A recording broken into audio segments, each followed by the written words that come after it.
What's that? Understanding. Okay, I like that one. I like that. What? Do what?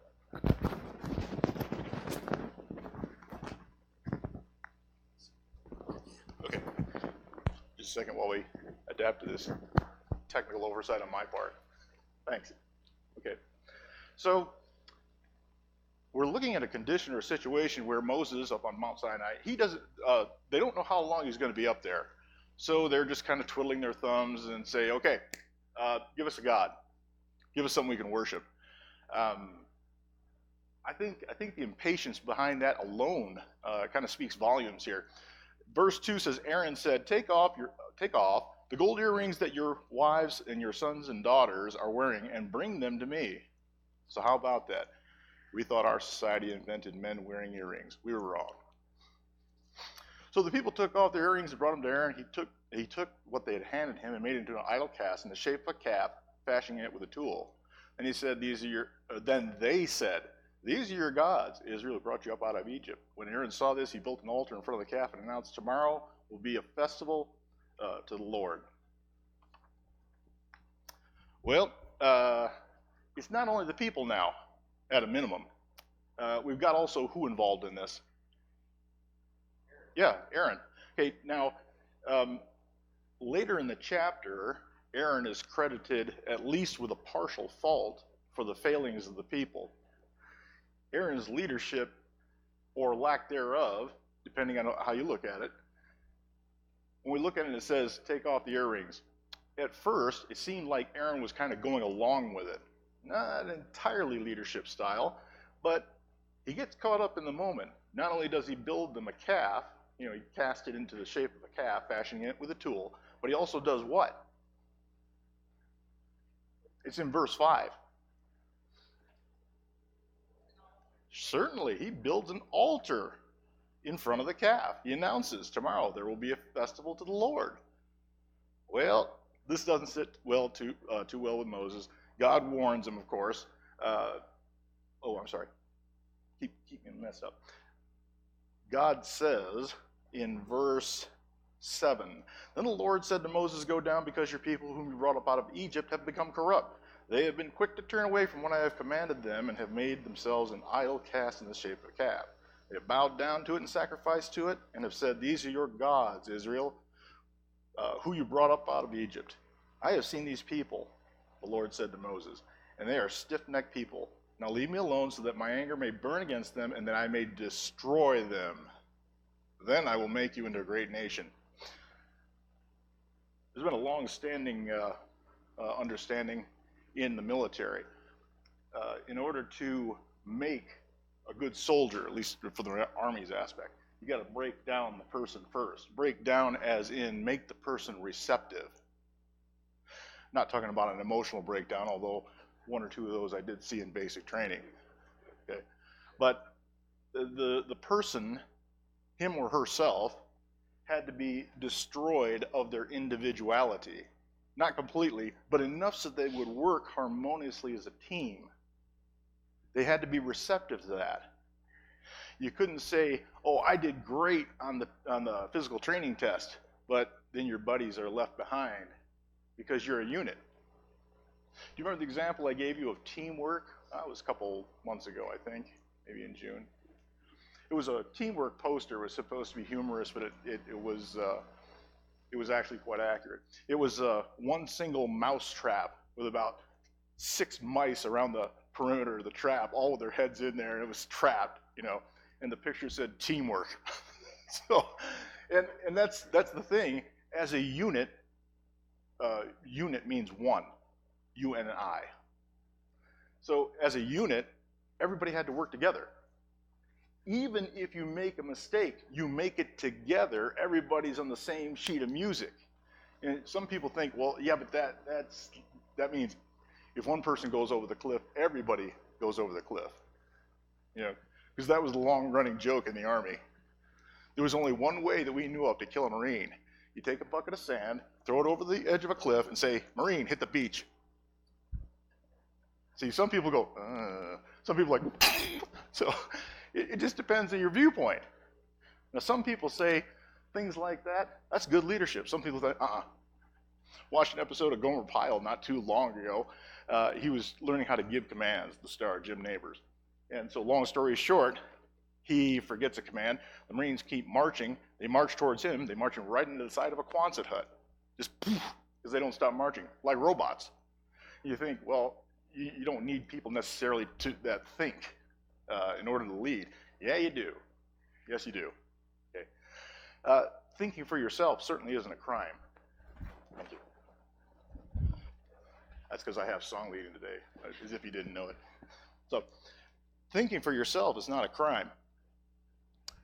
Having the ability to lead is not a crime. Maybe there is some aspect of leadership that we could learn as not leaders. There's an aspect of leadership that we can learn as not leaders. Okay, talking about followers. Who or what is the person calling him or herself a leader if they have no one's following them?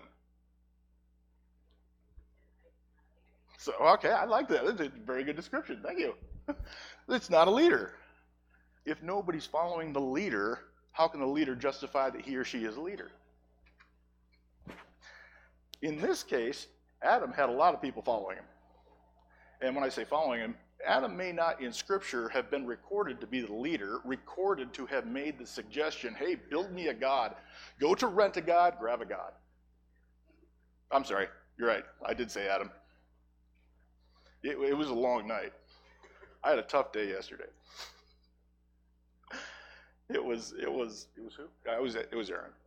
But even if the scriptures don't record Aaron as being the mastermind of build me a god, it certainly looks like in verse 2 and 3 and 5, he was all over. He participated in this heavily. He cooperated. Okay. So maybe there's a combination of good and bad in there, of good and bad leadership. The good leadership is a little bit more of a struggle to find. Aaron, let's say he is the leader, obviously he listened to the people. He paid attention to what they were saying. He was sensitive to their needs. Of course, now, the bad portion of leadership we can kind of anticipate. Being sensitive to the needs of people is one thing. Allowing them to come to their own self-destruction, at least spiritually, is not such a good thing.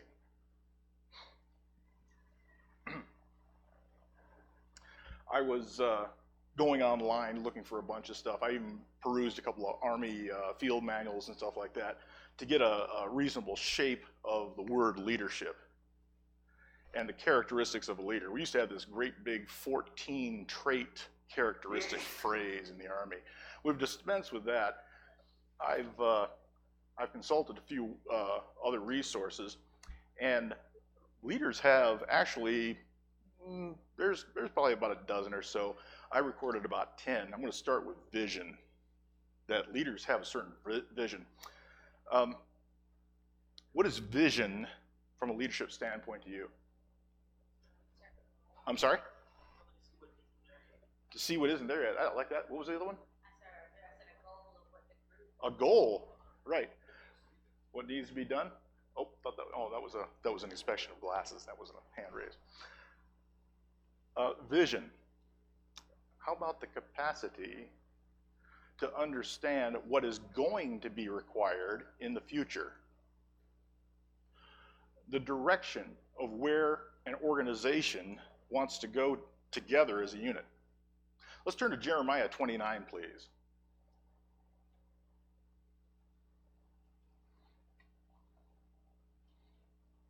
Jeremiah 29.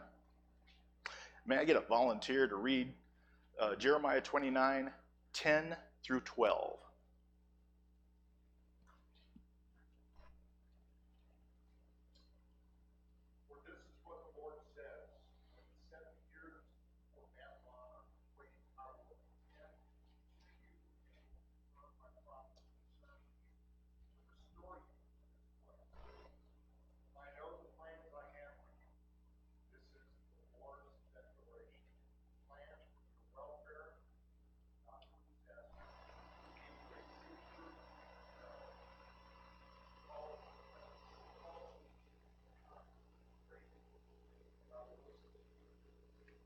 Okay, in the big scheme of things, what do we see here regarding vision? In the big scheme of things, what do we see at face value, point blank? What do you see? I'm sorry? I see control. Anything else?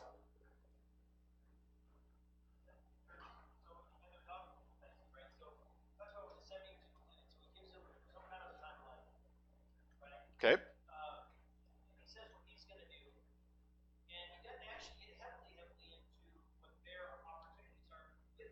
Right. Okay.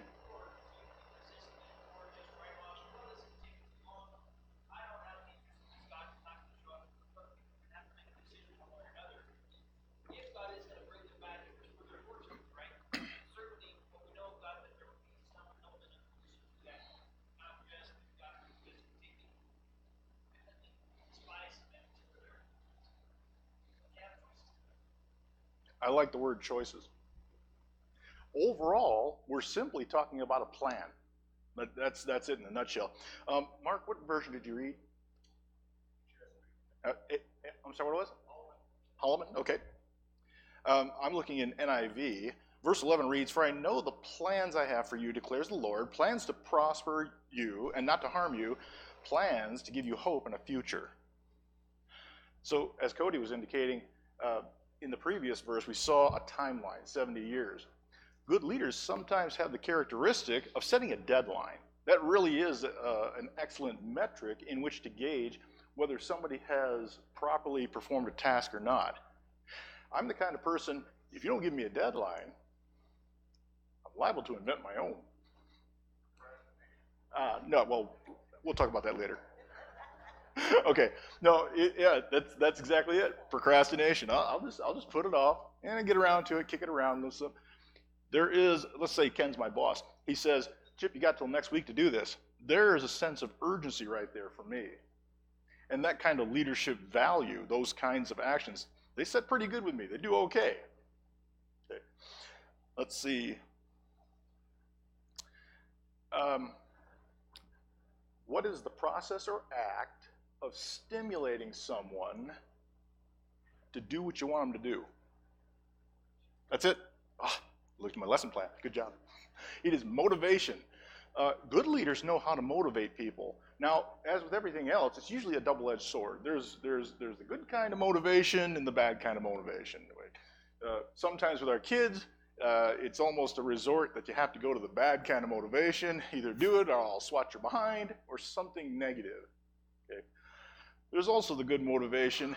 If this occurs, then you get this, which is something you long desire. So a little bit of motivation here. We're all familiar with this probably as well. Please turn with me to Matthew chapter 5. This isn't explicitly leadership, but it can be construed as such. If you think about it, Matthew chapter 5 is what we refer to as the Beatitudes.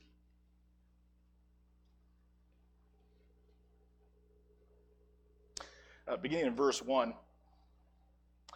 Now when Jesus saw the crowds, he went up on the mountainside and sat down. His disciples came to him and he began to teach them. He said, this is verse 3, "Blessed are the poor in spirit, for theirs is the kingdom of heaven.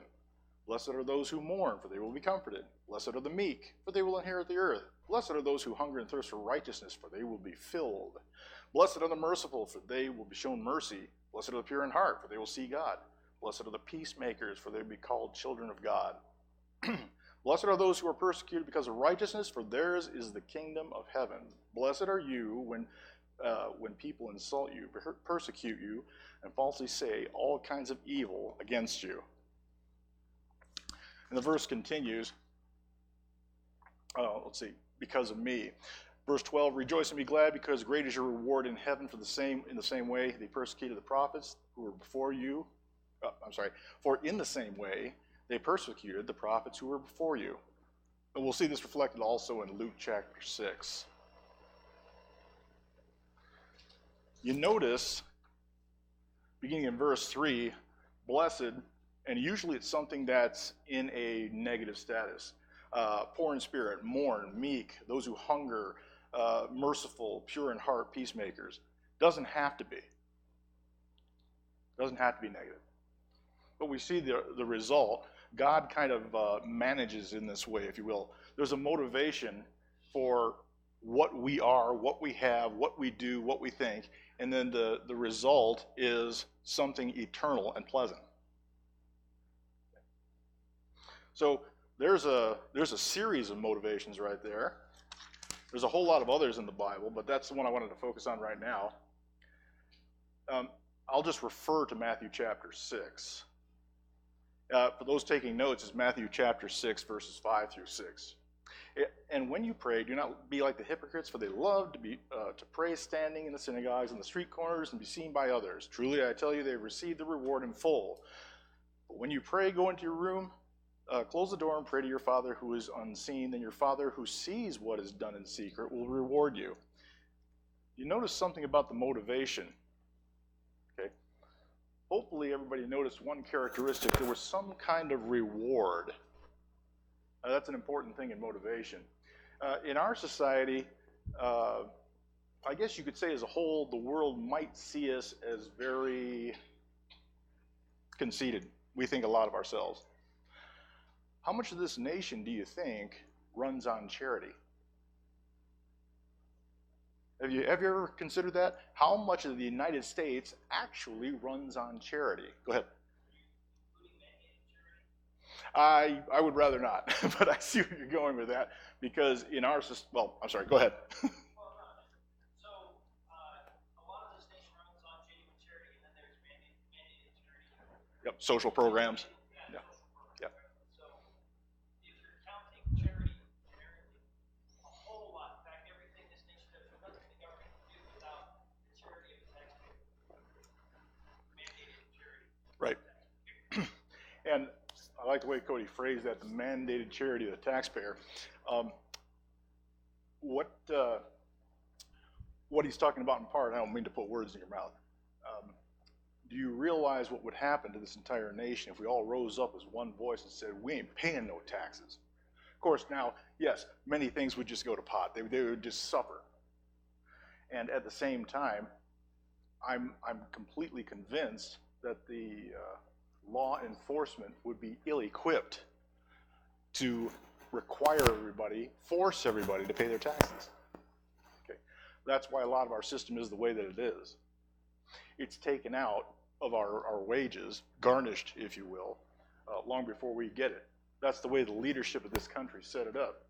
That was probably, from a tax-paying standpoint, that was probably a good move, probably. All right. Let's see. Any good leader knows that when he or she leads, there is one very important thing they do along the way, and that's what? Pray is a good one. Anybody else? You may not think of it in these terms. Leadership is serving. In very great part, leadership is serving. I had to check with a couple of my military colleagues to ensure that we use what's called METAL in the Army. METAL is Mission Essential Task List. It's driven from what we call the top down. Okay, let's say here's a brigade commander, and that person informs the battalion commander, which is lower, and says something like, I need this of you during wartime. This is what I need of you. Okay. We'll say one of them is force protection. It means you got to protect your troops. So in a nutshell, that battalion commander looks to the brigade commander and says, well, if you're going to require that of me, here's what I need of you in order to support what you require of me.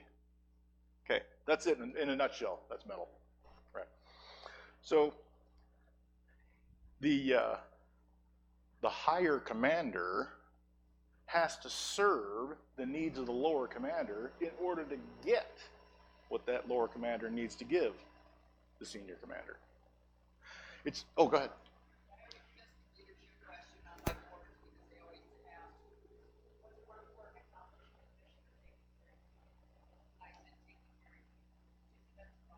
Yeah.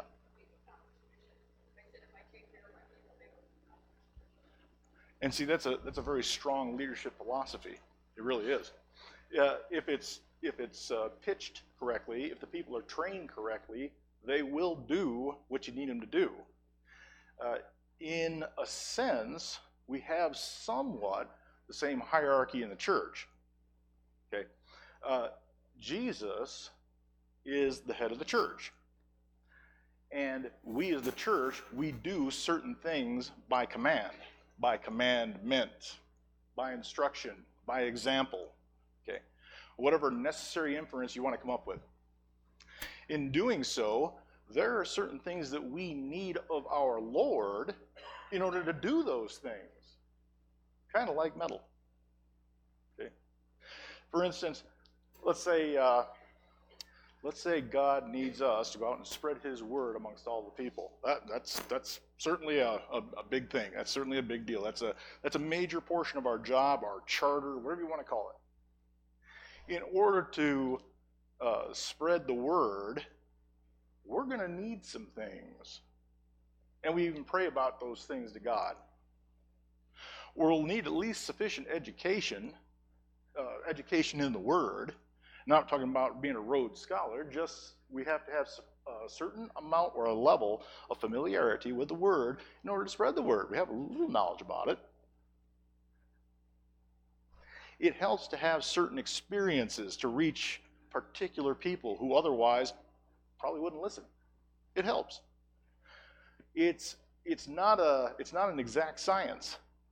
Some people we will reach, some people we will not. Maybe we'll reach them. Maybe they'll come to this congregation itself. Maybe they'll be baptized. Just as long as we're convinced that leadership doesn't stop right there at the baptism. That's the beginning. Yeah, it goes on and on and on. There's all that nurturing. There's all that edification that's got to be going on. We need to move that person, those people, do the same thing that we're doing. I've often said that we are recruiters for Christ. And as we teach others, we need to teach them to bring others, continue to share the word, keep it going.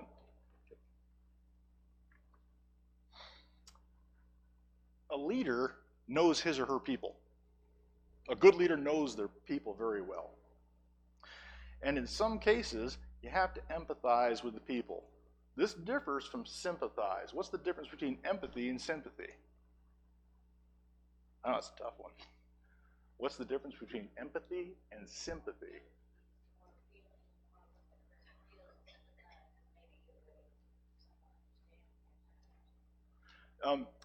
That's pretty good. That's pretty good. Sympathy is usually centered around feeling for the person to the point of sorrow or pity. Empathy is having the capacity to feel what the other person's going through, a portion thereof, not necessarily exactly, but a portion thereof, to the extent where you are moved to do something about it in a positive manner. Okay. So that's empathy and sympathy. A good leader empathizes. In order to empathize, in order for me to feel what Bill is going through, if I believe that he's going through some kind of trial or trauma in his lifetime, I have to be able to, at least to a certain point, put myself in his shoes. In his position, I might think to myself, oh my goodness, no wonder he's in so much pain. If he's suffering from, 1, 2, 3, 4, and 5. Okay. If I don't have the capacity to empathize, it's more challenging to lead. It's not that you can't, it just makes for a better leader. And as always, it depends on who you ask. This is a very subjective list of characteristics I've come up with. Subjective meaning it's a little bit biased. A little bit. It just depends on who you ask. So, where's that one I wanted to look at? Okay, let's go to John chapter 11, please. John chapter 11.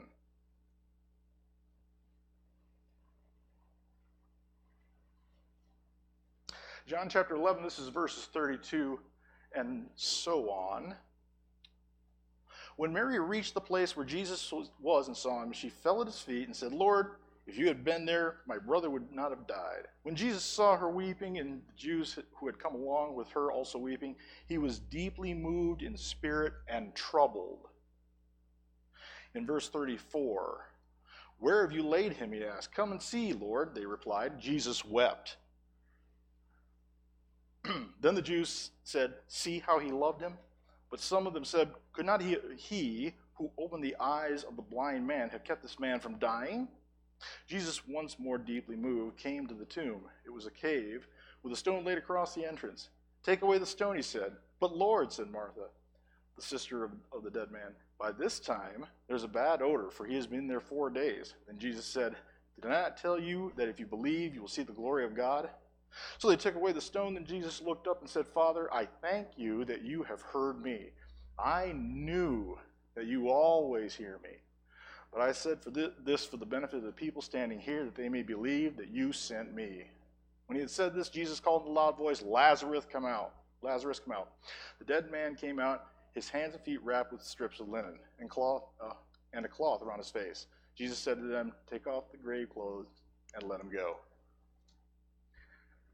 You'll notice from the reading there, in verse 42, I knew that you always hear me, but I said this for the benefit of the people standing here, that they may believe that you sent me. It's true about the person not having the need to die. If you go back up in verse 37, it says, but some of them said, could not he who opened the eyes of the blind man have kept this man from dying? Well, yeah, he could have. In doing so, what would have been the result of the people? It's one thing to keep a person alive. Doctors do it often. Okay. I don't witness too many stories about doctors raising people from the dead. So when we see what's illustrated here in verse 42, I did this for the benefit of the people. It kind of supports a habit of human beings. It's the old saying that, does somebody have to die in order to get something done around here? How about that? Somebody had to die to get something done. And it was the belief. Go ahead. Yep. Oh, I'm sorry. I didn't know you were asking me. Jesus.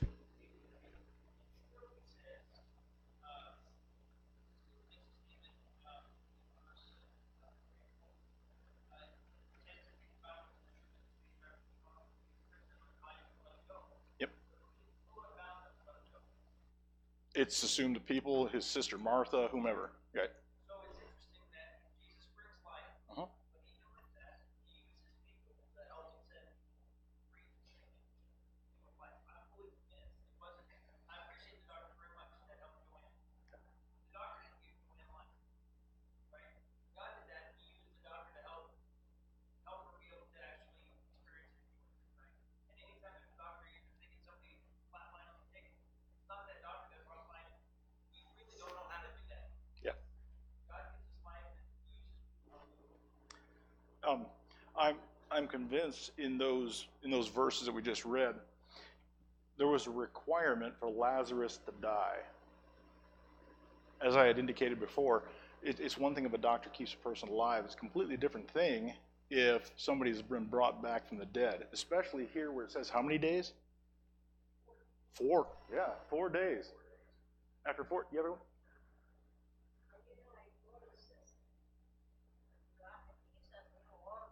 Right.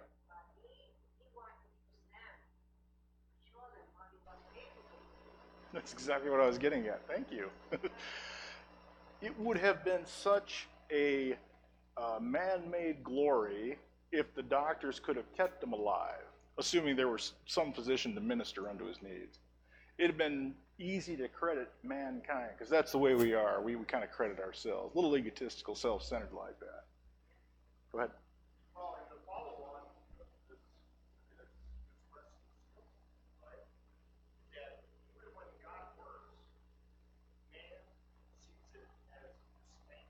Yeah. Because in the following scripture, you have those that are rejoicing because of what God has done.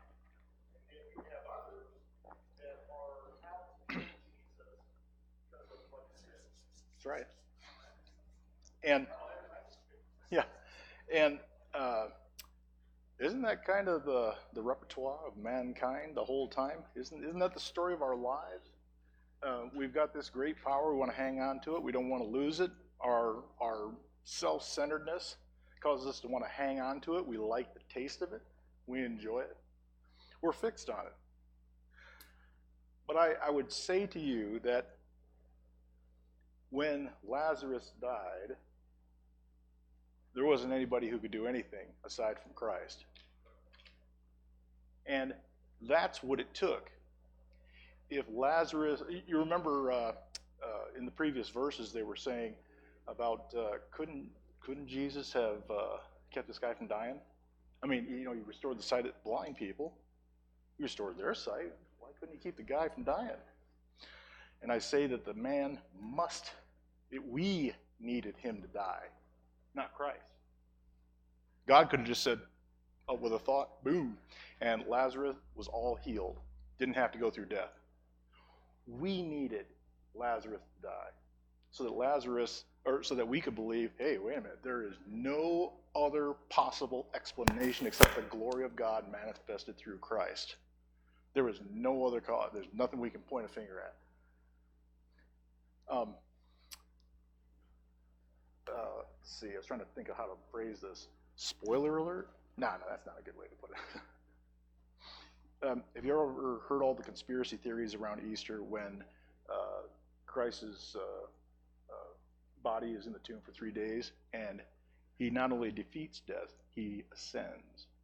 And you hear all the conspiracy theories about, the guards took the body, or they were in on it, or somebody rolled the stone away, grabbed the body, took it, or something like that. There's all sorts of people saying, oh yeah, well, a little miniature earthquake tremor could have occurred, and the stone rolled away, and somebody could have grabbed the body. I'm just sitting here going, that's what I love about God. He makes it for our sensibilities that the only possible answer is him. And that's what I love about it. Okay. All right.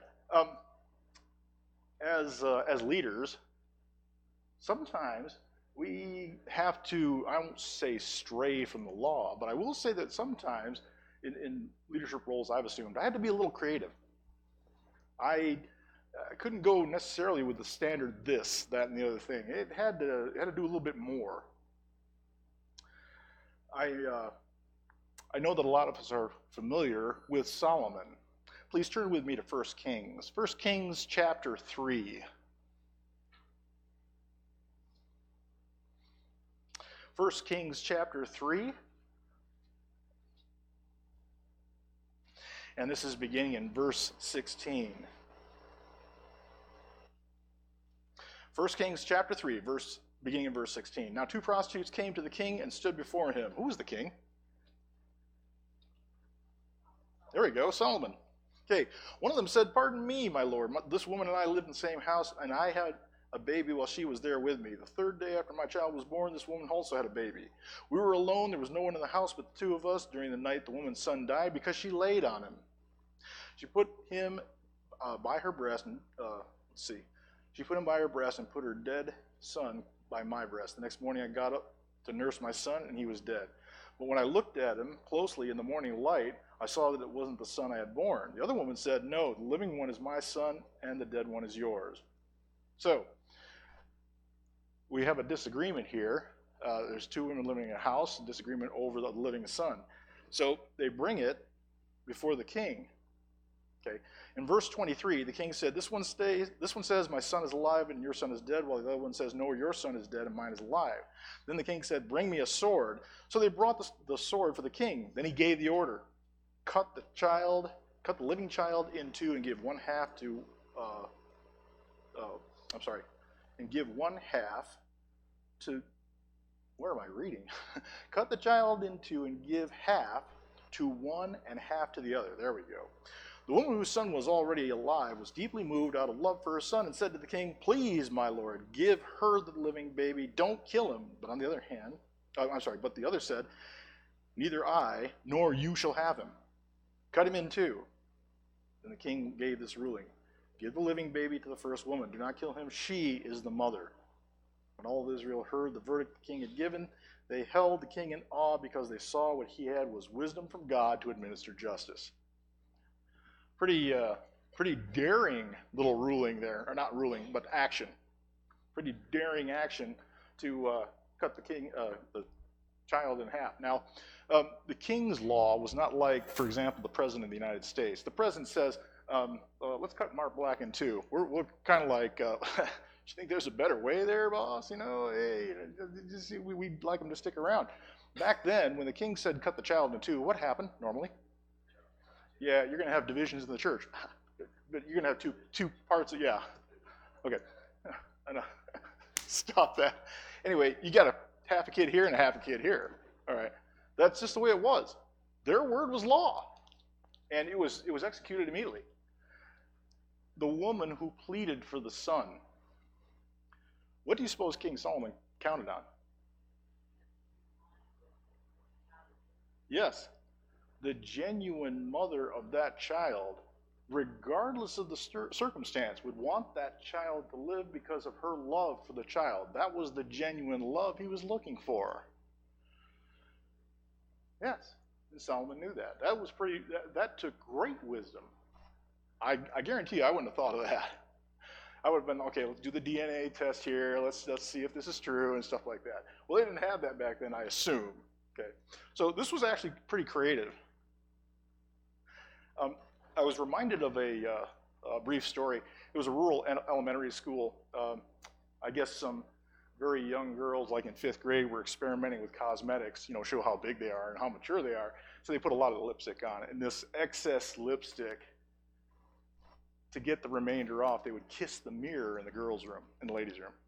So it'd leave this great big lip print on there, and they'd leave their mark and stuff like that. Well, the janitors caught wind of this, and of course they had to clean it up. This happened for quite some time. As the story goes, they informed the principal, who was inquiring about the cost overruns for the budget and the amount of time it was taking to clean this mess up. So they explained it to him. The principal said, tell you what, janitors, come with me. Here's what we're going to do. So after school, he made sure everything was good and invited all the girls in the ladies' room, and he said this: